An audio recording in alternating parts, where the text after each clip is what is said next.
بصوا بقى يا شباب، بجد بجد انا بعد كده هستنى اسمع منكم، لان فعليا احنا محتاجين نصحح لينا حته ان انت وانت قاعد بتشتغل ممكن كذا ولا ممكن كذا ولا ممكن كذا ولا ممكن كذا. دوري انا هديك الاجابه الصح على طول. فباشمهندس خالد مثلا بيقول لي ممكن المشكله تكون ماتيريال. المشكله لو ماتيريال هتبقى لازقين في بعض بس في خط ما بينهم، مش مفيش النقطه البيضاء دي. تمام. ها، فدي اول نقطه. مين تاني يا جماعه يقدر يقول لنا ايه المشكله دي؟ هي المشكله دي هندسه كانت حصلت معايا في المشروع لما انا عرضتها لحضرتك بسبب ان العمود كان مش منتظم. تمام. بالظبط. فحضرتك قلت لي اعمل لها في الدراج تقريبا، بنعمل لها حاجه اسمها ايوه. بندوس كليك يمين عليها، مش متذكر بس المصطلح، ايوه اللي هي ايوه. ديس الاو جوين. بالظبط، الله ديس الاو ينور جوين. عليك. اعمل كده. هي دي بتبقى حلها، وبسحب عادي الدراج لوش الكاميرا عشان الحصر.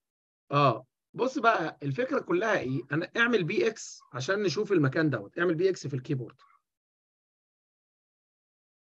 حلو قوي. إيه دي الدروه صح؟ اه. دي الدروه. فهو الفكره كلها ان انا لما اعمل كنترول زد كده يا هندسه، وانت في 3 دي وانت في اه. 3 دي تاني. اه. فتعالى بقى نبص. هو هنا مش موصل الكاميرا بالكاميرا ليه؟ عشان هو قاري ان انت لاقط مع العمود تحت، وهو فاهم يقطع الكاميرا على وش العمود. اه. صح كده صح. البرنامج؟ ما هو ايوه. برضو مهما وصلنا بالتكنولوجيا لازم البرنامج يكون غبي مهما كان، يعني مهما. تمام. فكيس زي الكيس اللي قدامنا دي، هو شايف ان اكن في عمود هنا، فمش قادر يوصل، فسايب لك الجاب دي. فمجرد لما انت عملت له دي سلاو جوين، راح وقفل واشتغل. تمام. تمام. دي سلاو جوين زي ما انت عملت، فراح رايح وقفل عندك. رحت فين؟ دي فوق ما امسك، لازم تبقى مع النقطه. لا، لازم تمسك النقطه. اقف من خلاص. البلان احسن.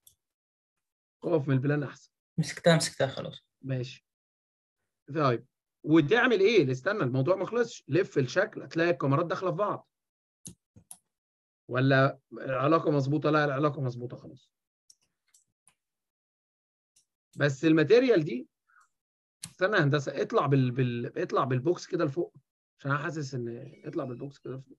ايوه. ده اخر دور، انزل تحت بقى. اخر دور. لا كده كويس. خلاص كده كده. العمود ده، هو العمود طالع فوق. ده عمود ولا حيطه اللي لونه لحظة فاتح؟ واحدة اشوف في البداية. ايوه اللي جايه دي ايه؟ ده عمود. لا عمود اللي جايه الناحيه الثانيه دي، اللي هو اللون ده. لا مش ده. قدامك اهو. افتح 3 دي تاني. ده. استناني انا هتحكم. ماشي.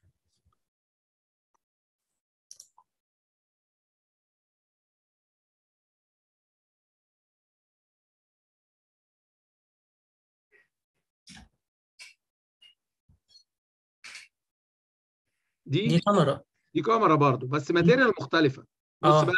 اه. بص يا باشمهندس خالد بقى. بص العلاقه. بص بقى مش راضي يفتح الخط. في خط. طب بص هنا. بص هنا.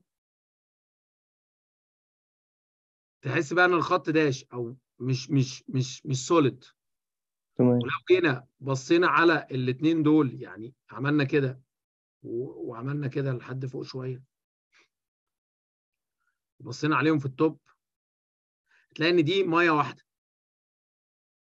لكن دي في خط هنا. ليه؟ عشان دي حضرتك مش نفس ماتيريال دي.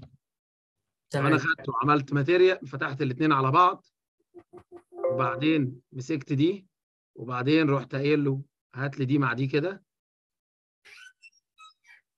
فراح عمل ايه؟ فتحهم على بعض عشان نفس الماتيريال.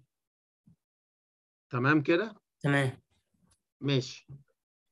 اتمنى ان الناس تكون الدنيا واضحه معاها، وتكون الدنيا كده تمام.